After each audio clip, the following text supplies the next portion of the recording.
Greetings, everyone. I promised I was coming back with another message for the day, but I got so caught up, with other things throughout this day. And so I'm going to leave you this audio, and hopefully you will learn something from it. If you are a manipulator or you're being manipulated, this video is going to help you to recognize the signs. And we cannot do anything about our situation until we're able to identify the issues we face and find the methods to solve whatever situation we have in our life. So here we go. 8 signs of a manipulative person. And let's define the word manipulative. It's characterized by unscrupulous control of a situation or person.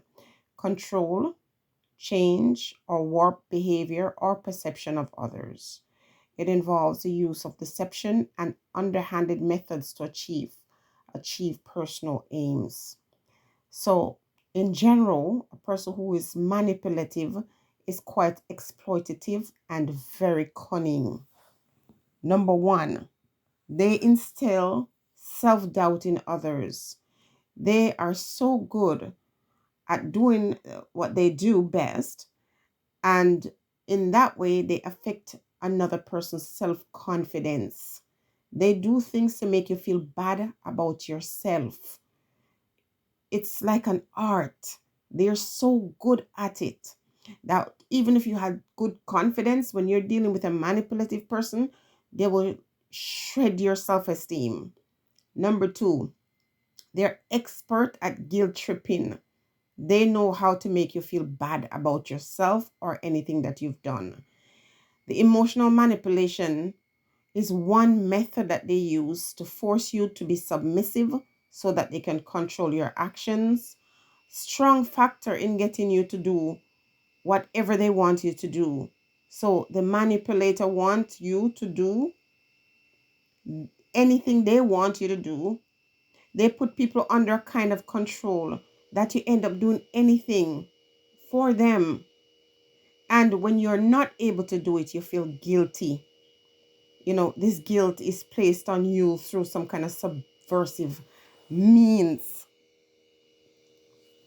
Number 3, they take advantage of kindness. When you're a kind person, a manipulative person will use this against you. They will exploit your kindness for their own benefit. They will never return that kindness if and when you need it. So they are takers and they're not interested to give. There's no give or take with them. Number 4, they deliberately spread false information on purpose.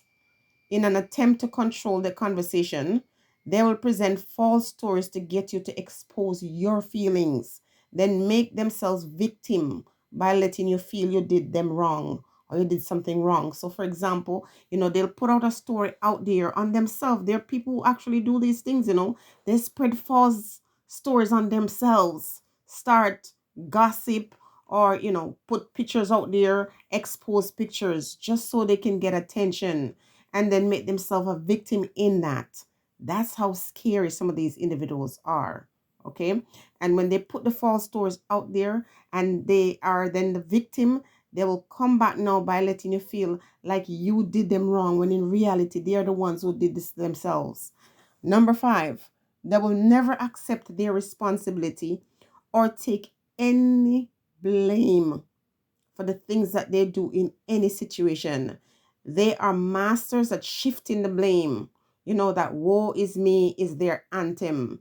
The problem always lies with someone else. I am a victim. They start gossip. They start calling people name and they start telling lies on people. And when people call out their lies, there's woe is me.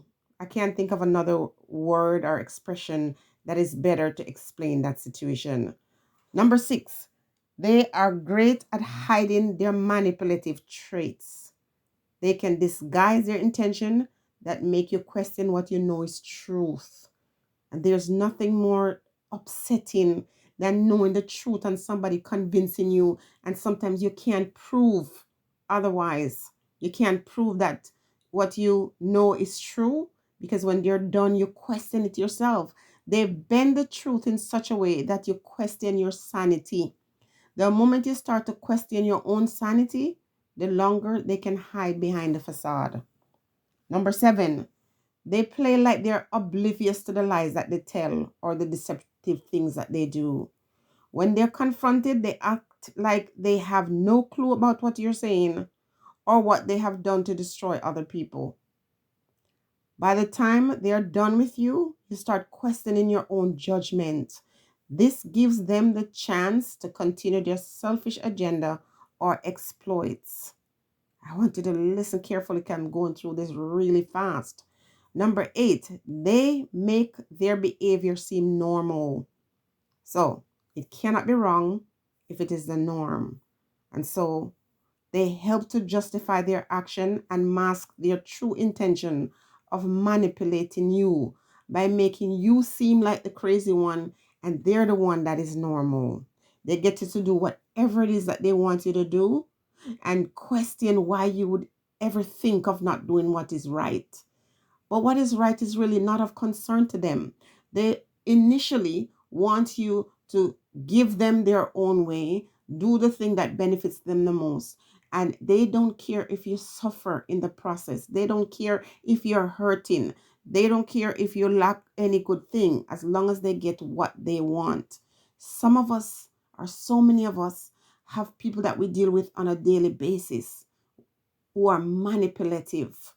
And when they're done with you, if you're not careful, not only do you lose your mind, you lose your financial standing, you lose your spiritual growth or understandings, because you start to question God, why are you making these things happen to me?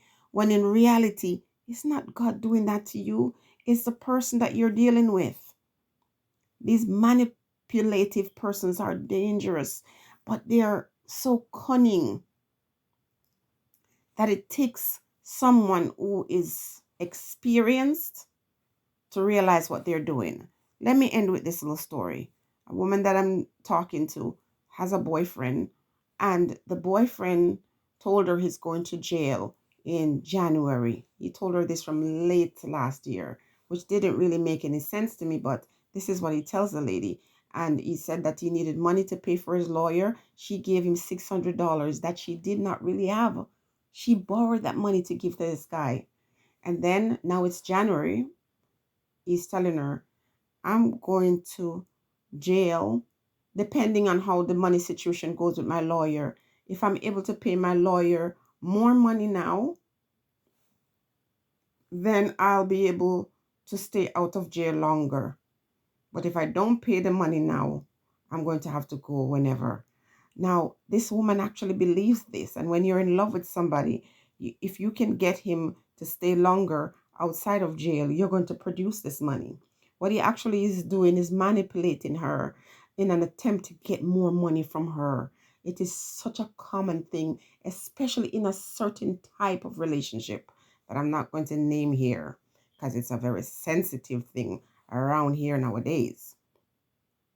So you have these individuals who are taking grown men and women and wrapping them around your finger. But you do have children who know how to do that too. They recognize your weakness and they will start playing you and they realize it's working. So it's up to you as individuals to recognize this sign. So when they start happening to you, you know how to defend yourself from these individuals, or how to, if you are under their control, how to pry their hand away from your throat. Okay, hopefully this was beneficial to you. And if you hear anything that touches a button that you say, oh my goodness, this is happening to me, or oh my goodness, this is me, then you can do something to change it. The best thing to free yourself from a person who's manipulative is to recognize the ways they do things, acknowledge the signs or the 8 signs of a manipulative person, and free yourself. And if you are manipulative, if you do all of these things that I've listed to have your way, stop it. It's 2022. Do better. Stay blessed, everyone.